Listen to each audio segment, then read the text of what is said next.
Welcome to Kenton's videos. Enjoy the video. In this video, I will explain how to enable Chrome Data Saver.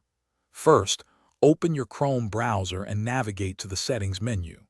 Look for the Sync and Google Services section, then find Data Saver or Light Mode. Simply toggle the switch to turn it on.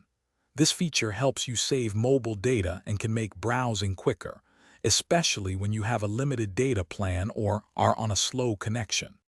When Chrome Data Saver is active, your web traffic is routed through Google's optimized proxy servers.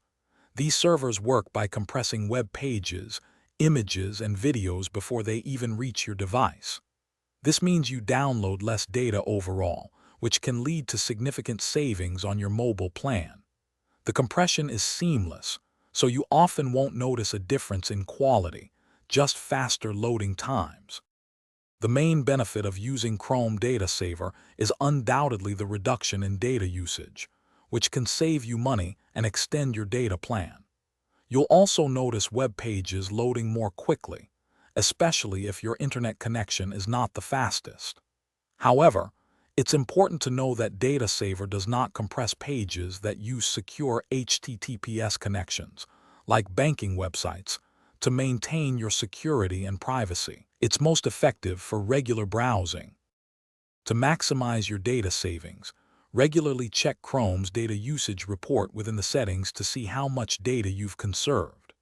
Remember that Data Saver is most beneficial when you're on mobile data, so always connect to Wi-Fi when possible for heavy browsing or downloads. Don't forget to check the description below for a link to the simple path to wealth and other great deals. You can also easily disable Data Saver anytime if you prefer to view all content in its original, uncompressed quality. Thanks for watching. Consider subscribing if we helped you.